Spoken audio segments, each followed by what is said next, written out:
Welcome back to the Blue Stable Podcast, ladies and gentlemen. It is myself, Michael Pevia, as always, joined by Marcus and let's see here.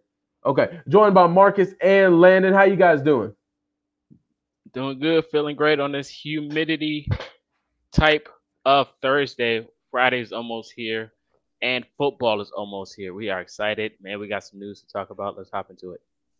Yes, sir. I'm doing fantastic. About to go see Oppenheimer here in just a little bit. Super excited about that. And some big news. I want to get out of the way. Some huge news for everybody out there. I know this is exciting stuff. Creed is reunited again. The band Creed is back. They reunited. They're going back on tour. Let's go, Scott Stapp. Woo! Awesome. Can you take me higher? Yes, you can. Oh. Hey man, I'm a sucker for My Own Prison by him. All right. Hey man, Creed is where it's at. Hey, dang it, what was that big time song? What If? Yeah, that one from the Scream movie and everything. That was their big one, right? Well, they had a lot of big ones, Mike. That's a pretty big band. But yes, that was one of the big ones. That was the one, right? Because Take Me Higher was Scott Stapp himself, right? No, that was Creed. That was Creed itself? Okay, because I know he ventured off and made his own album. Yeah, we don't talk about that, man. We talk about Creed, that's where we go. So, hey, that guitar player is a pioneer in the guitar industry. That doesn't he make his own guitars? The guitar player for Creed? Yeah, I'm sure he's got things, but they ventured off without Scott Stapp. They replaced Scott Stapp and they became Alter Bridge, which I don't know if you're a big wrestling fan or not, but they're the ones that did Edge's theme song, the Metalingus theme song. Okay. Bridge. That is Creed without Scott Stapp. Dang, okay. Have Scott Stapp. Word for word. Hey, we love Creed on this show, man. We are Creed stains. I got mad love for Scott Stapp. Dallas Cowboys halftime show, Creed. That's one of the best videos of all time. The ribbons flying through the air. It doesn't get any more American than that. Any more American, right? Because that is such rich tradition there. But hey, man, let's talk about tradition here, man. We love Scott Stapp. Landon, we'll have all next week if we want to make it, Creed themed podcast. If you want to create one, and we'll sponsor it here on the Blue Stable. Let's get it going. I mean, he loves Creed. He loves Fall Out Boy. Like, man, that's everything. I'm just a lover. Hey man, you're a lover, not a fighter, right? We love some good music there. But hey, we got some good things to talk about on the show, guys. We're going to talk about DeAndre Hopkins joining the enemy, right? Joining the enemy. And then we got going to talk about the new uniforms that the Indianapolis Colts decided to don on us for some weird reason. Could have just kept it a secret. But and then we're going to talk about the running back position. Jonathan Taylor is in the middle of what seems to be a pretty high, intense conversation around the league right now. And let's go ahead and start it off with DeAndre Hopkins here. He is back in the AFC South, guys. Back in the AFC South. He was vocal about wanting to compete and trying to contend for a championship. Obviously, that fell through. That's not part of his decision going to Tennessee now. But he does go with Tennessee, 2 years, $26 million. I don't know. I mean, money-wise, probably likely his last big hoorah, maybe, before calls it a career. But going to Tennessee was definitely a decision, in my opinion. It was definitely a decision. Could have went to Buffalo, where he was heavily linked to, by the way. Could have teamed up with Stephon Diggs. Could have went with Josh Allen, but decided not to go there for some odd reason. Instead, going to Tennessee, where their quarterback room is really a cluster you-know-what. They don't know what their identity is on offense. They don't know what the deal is with Derrick Henry. I mean, gaining up on injuries the past couple of years. It is a Mike Vrabel coach defense now. He is a great coach. So, we would probably make this a much bigger deal if we knew the Colts were trying to compete, which they're not. So it's probably a little bit different. But Hopkins coming to Tennessee, Colts fans, Titans fans hate each other. Landon, let's start with you, man. DeAndre Hopkins in Tennessee, how does it affect the Colts? How does it affect the AFC South? Well, I mean, I have a pet fish also. So. Oh, I'm sorry. I thought we were talking about things that don't matter. I'm sorry. That's like, I'm just kidding. So, as far as Hopkins joining the Titans, we all know the Titans. It's a wide receiver graveyard. It's where guys go to end their career. That's probably what's going to happen here. Because he like since the PED suspension, he has not necessarily been the same player as far as being able to stay on the field, being able to stay healthy. Um, and that's unfortunate because he is one of the best wide receivers in football whenever he has been available, when he has been Mhm. but now he's approaching. I think he's 31, maybe about to be 32. Like we know, that's generally the downturn for guys. We've seen it for years now, so we'll see what happens. But overall, they needed wide receiver help. They got wide receiver help. Like he's going to be an addition to that room for sure. Um, but there's just still so many questions as far as the quarterback situation goes. Like, are they going to stick with Tannehill? Do they go with Will Levis? That'll kind of sort itself out. And then the offensive line is still a massive question mark as well. There, I mean, it's probably one of the worst offensive lines in football. So even though, yeah, you have a great weapon, if he's healthy and everything goes to plan in DeAndre Hopkins, are you going to be able to stand in the pocket and be able to give him the ball? That's going to be another thing. And it's such a run heavy offense because of the way that they just constantly have to rely on Derrick Henry to carry that offense, in itself. That what do the opportunities look like for the passing game there? So it was very clear that this was just about money. He took the money. That's what it was. It's that I don't think the Titans are competing for a championship. I think they might be in the mix for the AFC South. I think they're probably the second favorite in this division right now, which is probably where I would have put them before the DeAndre Hopkins signing. Yeah. So it doesn't really change much to me. They probably went from 6 to 8 wins this season to probably 6 to 8 wins this season. It didn't change. Yeah. So we'll just have to see. They're like kind of where the Colts have been the last few years at this point, between last year and this year. And that's just right smack dab in the middle. Like they're not bad enough to compete for a top pick, but they're also probably not good enough to compete for, the AFC title and, for a Super Bowl. And that's the one place you don't want to be as a franchise, is just right there in the middle. So, unfortunately, it might matter to that fan base. It'll help sell tickets. It'll provide a few exciting moments this season for them. Jersey sales, yep. I mean, I don't really necessarily think it has much impact as far as the pecking order of the AFC. No. Yeah. It's just like how you said, definitely a wide receiver graveyard. Like the Randy Mosses of the world, or those Julio Jones, all of these guys towards the end of their careers ended up in Tennessee. How? We don't know. But I mean, when you look at the way that the rumors was going around with him going to Baltimore, and then other teams being involved, it's like, all right, so what happened? Maybe it was like a last minute option with Tennessee because it looked like nobody was willing to spend this much money on DeAndre Hopkins, especially after like the injury scares and his age, and the decrease of his his stats and his numbers. When you just look at it, like he still can go out there and play some football, but he's just not the same DeAndre Hopkins that we used to.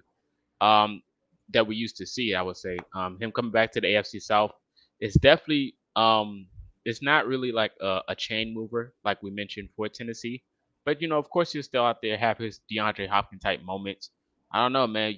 Me personally, when I heard the allegations when he got caught with those PEDs, I was like, I don't know. It was always something weird about him, but I mean, hey, it is what it is. I'm not here to judge. I'm just saying.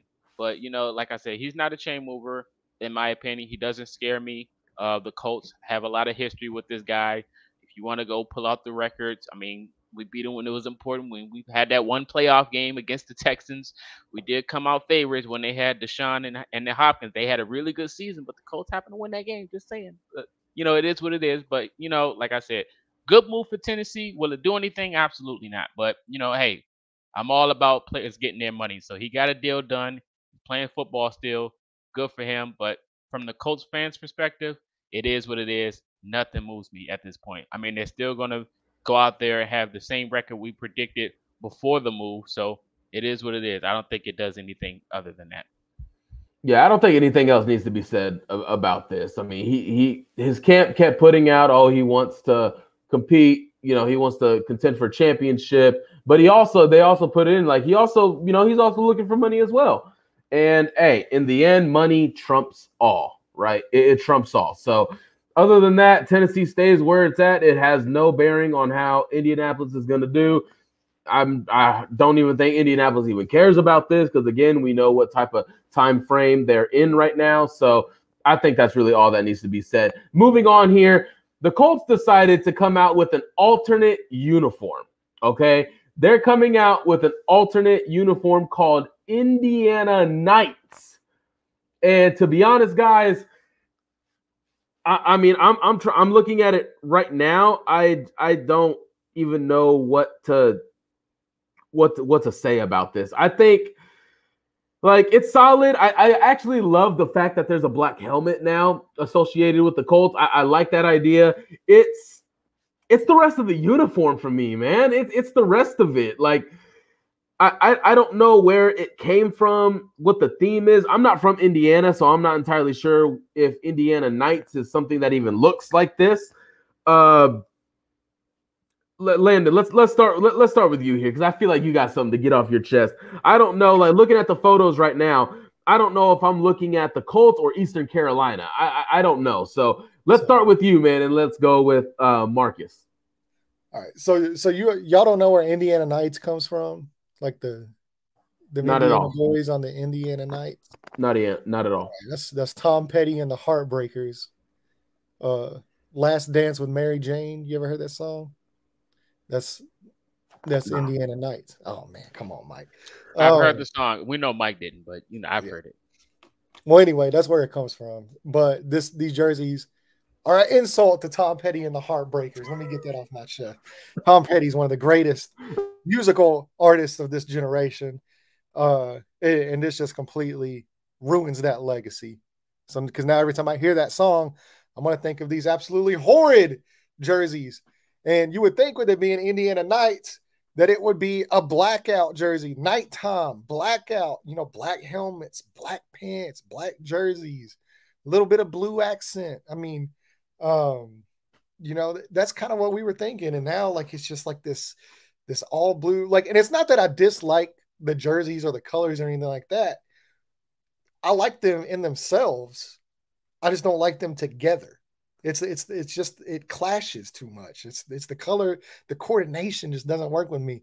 Plus, I'm just me, the resident old head here. I just like the old classic combo, the clean classic jerseys. I don't like any of these new stuff, especially too with all these great old school jerseys coming out. The Seattle Seahawks throwbacks, the creamsicle Buccaneers. Even the Titans, unfortunately, I hate to praise them, but they're going with the Oilers throwbacks. Those Oilers throwbacks are so cold. It's like, and then the Browns doing their jerseys and alternates and stuff. So the fact that the Colts come out and then have the worst ones to me out of all this entire bunch is just so on brand for what the Colts have produced over the last couple of years. For them to just come out and just completely stink it up. And not a fan, don't like it, but it's only 1 week out of 17. Yeah. It's probably one time we're ever going to see these jerseys, maybe. Yeah. And it seems to be a consensus on the internet. Like there's some Colts fans that love them, and that's all great. But sorry, that's my wife. Can't ever get away. It's I'm just not a fan. Not a fan. I personally, I like because it's different. Of course, I'm not a fashion designer, so I'm not gonna go into detail with the stitches and all those good stuff. But hey, it's a black helmet. This is something Colts fans wanted for a minute, in my opinion, from what we've seen on social media. They wanted a black helmet. They wanted something different. They wanted an alternate uniform because they were tired of the traditional jerseys that we're always wearing. Of course, if it was up to me, I wouldn't have the blue top and the blue bottoms. I would have made those black with some blue stripes on it to know that we're still like representing the Colts logo in general. The logo on the jersey is a little, Yeah, I mean, they could have did something other than the C. Shout out to Luke, my guy Luke Verkamp. He mentioned how the C looks like everybody's a team captain on the team, which is hilarious because that's true. But I do like it because it's different. Of course.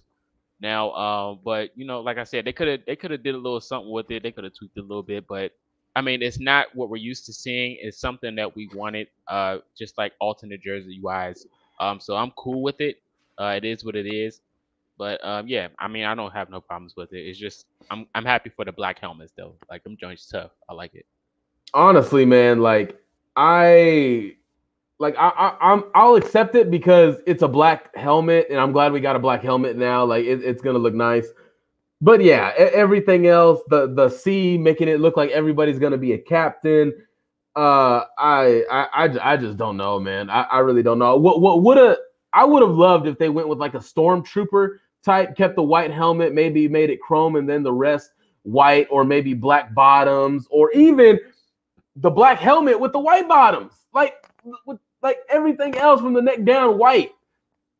It just looks, it gives me like a high school type uniform. Like it reminds me of Copper's Cove. I live near, I'm like 30 minutes from Copper's Cove. It reminds me of the Copper's Cove Bulldogs. That's what it reminds me of. That high school. None of y'all know it unless you live in in Texas.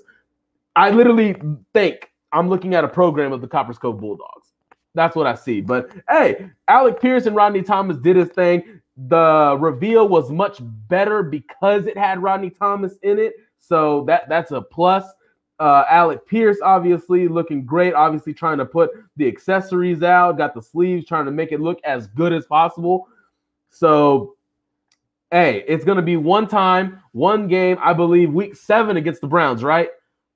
October 22nd, I believe so. Yeah, okay. So it's going to be one time, guys. One time.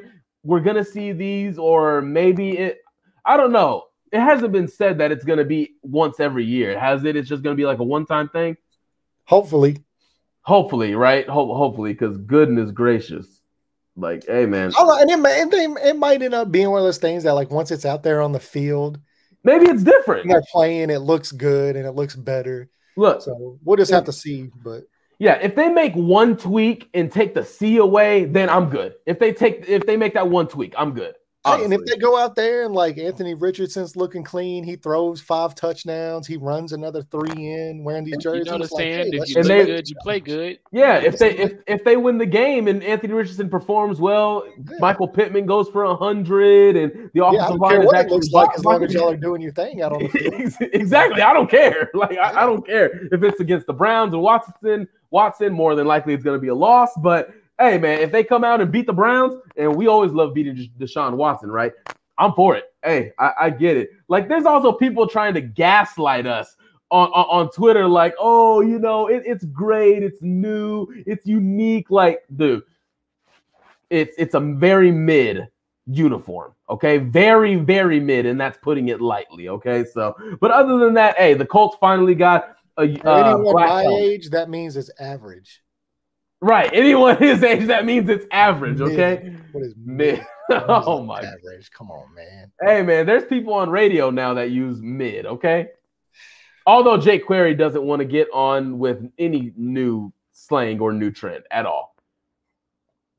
Rightfully so. Jake Query wants to stay in 1980, which is understandable. That's his era, grew up.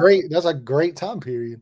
Yeah, I don't blame it. I don't blame anybody who wants to stay in their era. There's great times in every era. Speaking of 1980, let's talk about running backs. Oh man, nice.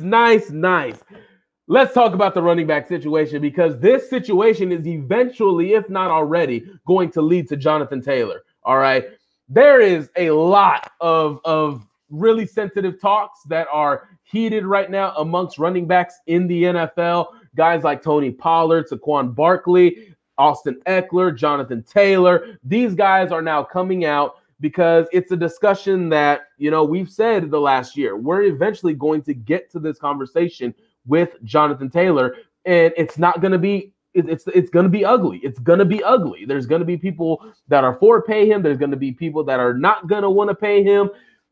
It's just a lot of pocket watching, really. And I don't necessarily always want to get into that. I want to get into the football aspect of it all. But really, just getting into it, let's go ahead and start with the others before we get to Jonathan Taylor's situation, okay? Austin Eckler has been really active on Twitter. And if you don't know Austin Eckler, he's probably, a top 5 fantasy player almost every year, can line up in the slot, really good receiver, also a really good running back. So let's go ahead and talk about a tweet that he put out. He was quoting a tweet from Matt Miller. If you don't know Matt Miller, he's an NFL draft scout for NFL Network. Matt Miller put out, been saying it for years. Number 1, draft a running back. Number 2, play the running back. Number 3, tag the running back once. And then 4, draft a new running back. Austin Eckler quote tweeted this and said, and I quote, "This is the kind of trash that has artificially devalued one of the most important positions in the game. Everyone knows it's tough to win without a top running back, and yet they act like we are discardable widgets. I support any running back doing whatever it takes to get his bag."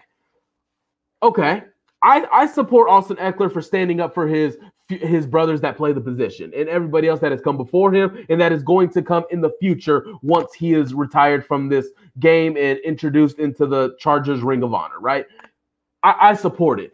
But at the same time, let's break this quote down. First off, it is the trash that has artificially devalued one of the most important positions in the game.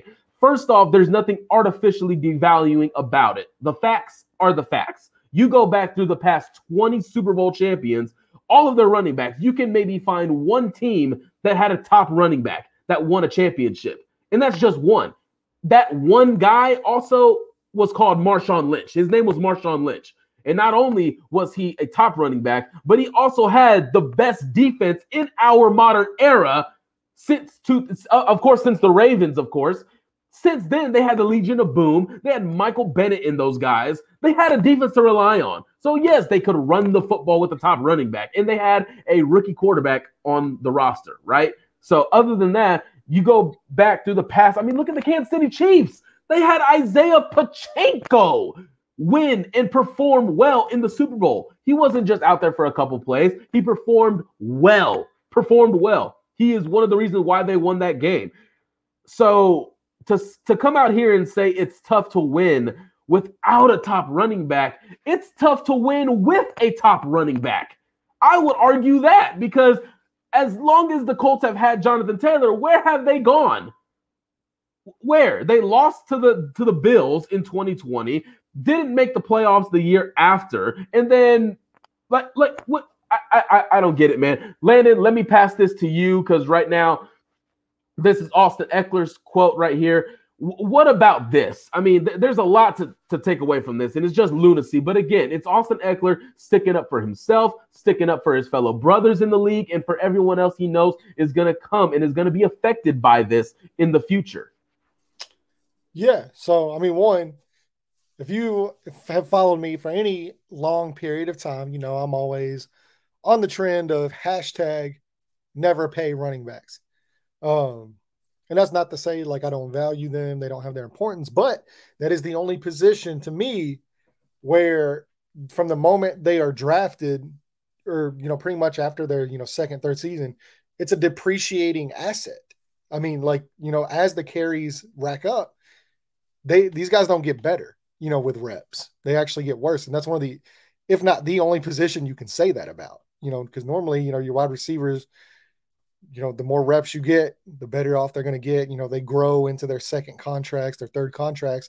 Usually running backs on their second contracts now, we've seen it for years going downhill. And then, you know, like you were saying, running backs to win, you know, Super Bowl winners. I mean, you had Isaiah Pacheco, who you mentioned, Sony Michel for the Rams, Ronald Jones for the Bucks.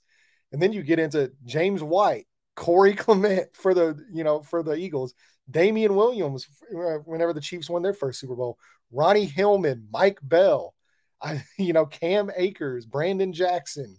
I mean, really, LeGarrette Blount as well. Yeah, LeGarrette Blount. Like, these are guys, like you said, you have to go all the way back to Marshawn Lynch to find a top tier running back in the league of winning a title. And then you put it so very eloquently, he had the greatest defense of this modern era. And not only that, but he had one of the best quarterbacks of this modern era in Russell Wilson, which is really what matters. So yeah, it's not a position that, you know, is very indicative of winning championships, because as we've seen, a lot of these guys are late round picks, the undrafted picks, and they're leading their team in rushing in the Super Bowl. Shane Steichen even, you know, made the comment, you know, you score to win, or, you know, you throw to score points and you run to win the ball. But the only way you're running to win the ball is after you throw the ball and score all those points. Yep. So you're basically using the running back as just kind of like clock management, you know. Now it's always a different conversation when you have, you know, certain guys that are talented. But I mean, you look at the top tier rushers in this league, you know, Austin Eckler being one of them, Jonathan Taylor, Derrick Henry. You know, what have the Titans won? You know, nothing. What have the Colts done? Nothing. What have the Chargers done? You know, nothing. I mean, these are teams, you know, the Cleveland Browns with Nick Chubb, who has not spoken about this. To me, Nick Chubb's the best running back in football. What have they done? Nothing. So, I mean, it's just the unfortunate reality of the way that this game is being played now. And that's through the air. So, you know, it's a tough conversation to have, but it's also a realistic conversation of where this league is and where this league is headed. Yeah, it's an ugly situation. Yeah, it's definitely one of those situations that we've talked about on this show plenty of times. And, you know, now that the situation happened, especially with the other quotes that you're going to bring, I'm sure it's like, it's a tough spot to be in because, you know, as an owner of the team and everything, you know, paying these guys contracts, it's like, you got to be careful with what you put your money and what you invest it into, and especially in the running back position, which is pretty much almost like non-existent at this point, because this is like a passing league when you look at it, especially from a fan's perspective. Even if guys that like former athletes that played in the NFL, they're saying it's a passing league. All of these numbers, all of these passing, like even last year, like you can look at the Colts as the greatest example. Like we threw the ball almost 50 times with a banged up Matt Ryan, even with Jonathan Taylor being on the field. You know, like it's like it's previously known, like those bull cow, what those running backs that's just like ram. It's not that type of football anymore. You got to get you a dual threat type of running back that can catch and run at the same time, like the Christian McCaffreys of the world. Like even Deebo Samuel, he can play running back, but he can receive as well. Come out the backfield. Like even wide receivers can do what running backs can do. So why should I put my money in a running back that all he can do is run? You know what I mean? Even fullbacks like Kyle Juszczyk. You know what I mean? Like, why am I putting money in this running back when other people can do what you can do? And that's just not my mindset. That's what I'm seeing from the owners when they're not paying these guys. It's unfortunate, but like I said, the game has changed, and you got to evolve as a player to try to at least maintain your job in a position that's pretty much dead at this point in this league. And it's unfortunate, but it is what it is. And then you look at it, and correct me if I'm wrong, Nick Bosa still on his rookie contract, right? He's still on his rookie contract. And guess what? The 49ers made the trade for Christian McCaffrey. Both of their quarterbacks that they played this year were on rookie contracts, Trey Lance and Brock Purdy. So, yeah, you can maybe make those moves to try and strengthen your team. But okay, so let's move on here. This isn't necessarily about Austin Eckler, but we're going to get to Jonathan Taylor real quick after this Saquon Barkley quote that I have here. Now, before I say this, I will preface that Saquon Barkley did not say this like with malice intent. He didn't say this with malice intent. I went to go look for the clip because I wanted to see like how was he saying this. He just presented an option that he could possibly take. He mentioned many times in the interview that he does not want to go this route. Like it would really be hard on him mentally, emotionally if he went down this route. So I do want to preface that before I say this quote. Saquon Barkley explains that he was on a podcast. I actually can't. Oh, Money Matters podcast. So Saquon Barkley had this to say. My leverage is I could say F you. And he literally said the word F you to the Giants. I could say F you to my teammates and be like, you want me to show you my worth? You want me to show you how valuable I am to the team? I won't show up. I won't play it down, and there's a play I could use. I might have to take it to this level. that alone. Look, this isn't really a Giants podcast, so we don't really need to go in on Saquon himself. But after Saquon said that, let's go find a quote from Jonathan Taylor. Jonathan Taylor tweeted this out. 1, if you're good enough, they'll find you. 2, if you work hard enough, you'll succeed. If you succeed. Number 3, you boost the organization, and then doesn't matter. You're a running back. This is what Jonathan Taylor himself tweeted out. Landon, let me get your take on this before you get going, because you do got to get going here. I want to get your take on this first. Jonathan Taylor speaking this out basically on Twitter. Where do you think him and the Colts should stand on this? Well, I mean, I'll say this. Like, I think it's just him sticking up for his fellow running backs, for his position. I don't think it's necessarily anything to do with him and the Colts. I think it's just more necessarily him standing in solidarity with the guys at his position that are going through this right now. I do fully expect Jonathan Taylor to be signed to the Indianapolis Colts on a fair deal. Chris Ballard has made it known what he thinks of Jonathan Taylor. He's always been one of the guys that, like, he will pay his guys. But at the end of the day, there are going to be some tough conversations to be had because he is not really a threat in the passing game. We saw the injuries kind of rear their head last year, so that's something you're going to have to, talk about as well.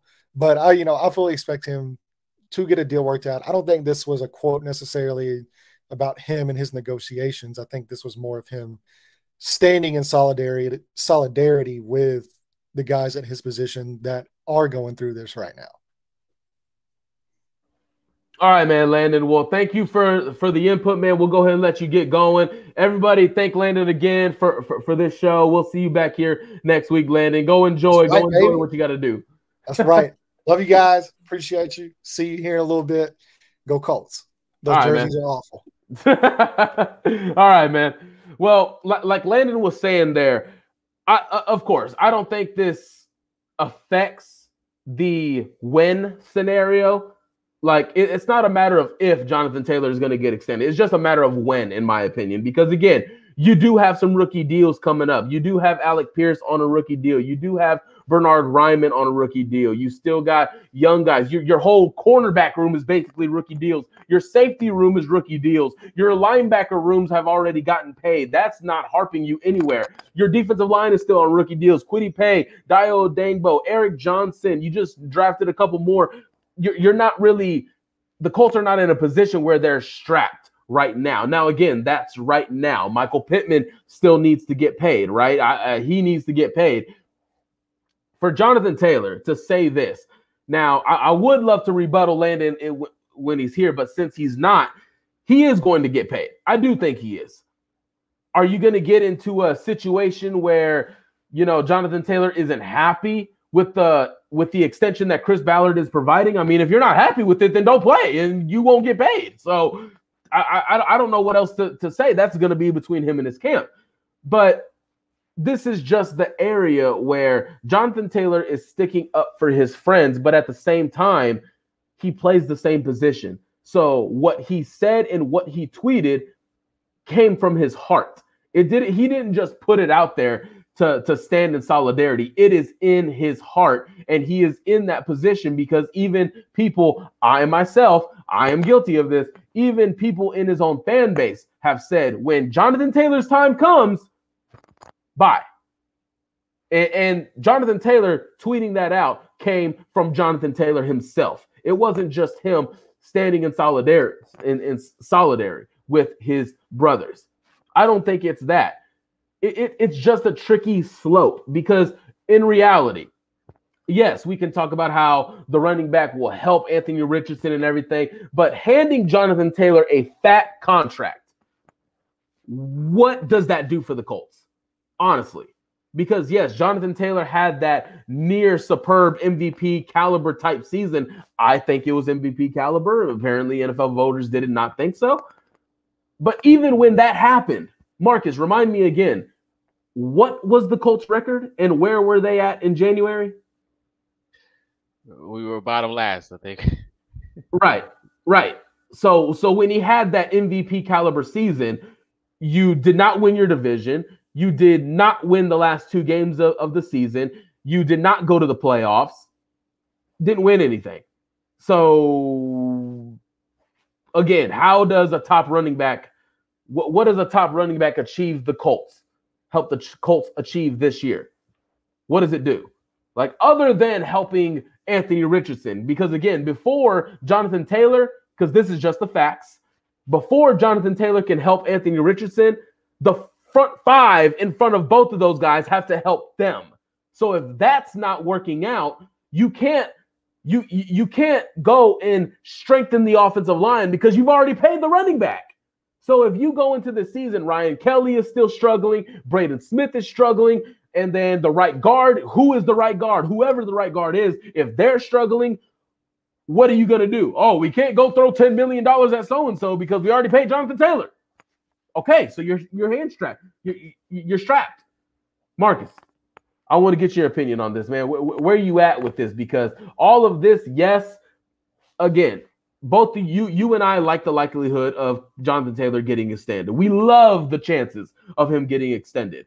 But if it does get to camp and there is a holdup because Camp and his Taylor, or Taylor and his camp, don't like the offer presented, what's happening? Yeah, so this is one of those situations where it comes down to Taylor's camp being smart. I mean, we're all here for, players getting paid. But if his camp feel like, he's getting underpaid or other things, they got to look at the whole perspective of the situation. Of course, we all know Jonathan Taylor's going to get paid. That's not the conversation. But we're saying what could potentially happen. But when you look at it from a perspective of what have you done for me lately, with his fumble histories and his consistent injuries that's starting to pile up, him not being a dual threat, really, it's like, you're going to get a good load of contract, but you're not going to get what guys like McCaffrey are expecting from what I'm predicting here. But I do think the contract would be, good for him, good enough for him to, to be a Colt, because that's what I want him to be. And we mentioned how he can help Anthony Richardson, evolve his game, especially having support in the backfield like a Jonathan Taylor. It's definitely good for what you want for your franchise, because you have a franchise quarterback now that needs to develop. So I think it's more of, what could you do for the team instead of what could you do for Jonathan Taylor. So like I said, I think, Jonathan Taylor is a good player. He still has to bounce back from these injuries. I think he will bounce back. And he's coming into the league with situations that we were already aware about. With this the fumble scenario, we knew he had this coming out of college. So none of that shocks me at this point. But him staying healthy is the biggest question mark going into this contract. If he can stay healthy, he's worth it. If he can't stay healthy, then he's just going to be like every other running back with the same situation when it comes to these deals, which is like I said, it's tricky. So, I mean, like I said, I'm all for Taylor getting this deal. It's just a matter of fact, can he stay healthy? That's just my biggest question. Yeah. One of the things that was missed, again, it's not your fault. I mean, I even forgot it until it really popped up in my head, was he also had 5 fumbles this past season, and 3 of them cost the Colts the game, essentially. 3 of them. So that's 3 losses. I was there for one of them. You were there for one of them, right? That was the Commanders game, right? Yes, it was. Yeah, that was the crowd. that was the Sam Ehlinger game. Yeah, that's what that was. This is a tricky situation. Again, the extension is going to come. I'm sure of it. Jonathan Taylor is entering the final year of his rookie deal. All of this discussion sparked because Tony Pollard, Saquon Barkley, and Austin Eckler, they went without extensions. So their rookie contracts were up, but they were tagged in free agency. So they didn't hit the open market. Tony Pollard could have been an unrestricted free agent, but he was franchise tagged by the Dallas Cowboys. Austin Eckler, the same. Saquon Barkley, the same.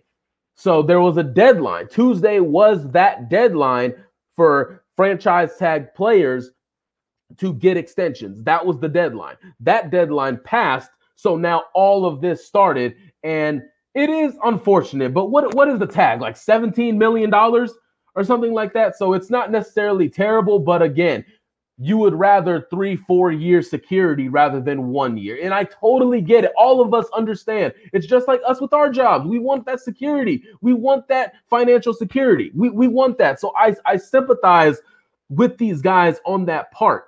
But at the same time, if Chris Ballard approaches Jonathan Taylor and says, here's a 2-year extension based at $35 million. So roughly 16, 17 million annually, 16.5. Let's say that 16.5 million annually. And Jonathan Taylor says, no, I'm worth more than that. I can't sit there and say, oh, Chris Ballard, you should have knew better. Like, I can't do that. I can't. He was given the extension. He was given it. Now, this is all hyperbole, right? If we get to training camp and the first day of camp next week, they lock it up, bang. All good news, right? Everything's good. Everything's good, which again, I do believe it will be taken care of before you hit a preseason game for both Jonathan Taylor and Michael Pittman. That's just my personal belief on when those contract extensions are going to be finalized. If it came down to a choice, Pittman or Jonathan Taylor, who gets a contract, Michael Pittman 100%. I don't even think that's a discussion. I don't think that's like, it's not me hating on Jonathan Taylor. I recognize him as a top 3, top 2 running back in this game at full health. And like any other running back in this game and that has come before in the last 50 years, you need an offensive line in front of you to be successful. So let's just start there. But again, Jonathan Taylor, his position, and I have been so consistent on this, Jonathan Taylor's position is dependent on 6 to 8 guys doing their job, essentially. The quarterback recognizing if it's a good play, and if it's not a good play, get out of the play. 5 offensive linemen doing their job. Might need a tight end in there. Might need 2 tight ends in there. That's 6 to 8 guys you are depending on. As to where Michael Pittman, yeah, Bernard Ryman, or as we saw this last year, Matt Pryor could just get pistol whipped on a play, but Anthony Richardson could still have that 1 to 2 seconds to get the ball out of his hands, and Michael Pittman can still get it. So that's just, what do you take your chances with? Being dependent on one guy or being dependent on 6 to 8 guys? That's just the bottom line of it. So again, all of this, I really hope it doesn't get ugly between Ballard and Taylor. I really hope it doesn't. I don't think it will. Jonathan Taylor has been nothing but class, a leader, first-class citizen of Indianapolis. Chris Ballard has shown to be a great GM who sympathizes with players, great relationships with agents. Agents applaud him everywhere you go, whether if it's the draft, Senior Bowl, Combine, training camp, they all have high praise for Chris Ballard. So, I mean, the only time I could think of Chris Ballard really beefing with a player was what, Eric Ebron? So other than that, I mean, Marcus, your twin brother, Eric Ebron. So I don't know, like outside of him, what other player has Chris Ballard beef with, honestly. So other than that, Marcus, before we get out of here, do you have any concerns about Jonathan Taylor heading into this contract extension? No, I think they'll find a deal that can fit both the organization and the player.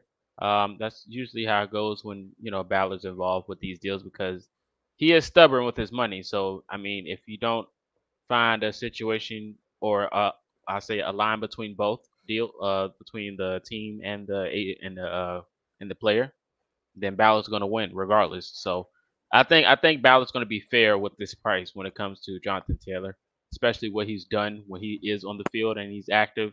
Especially if you got a good team around him, I think he'll find a deal done.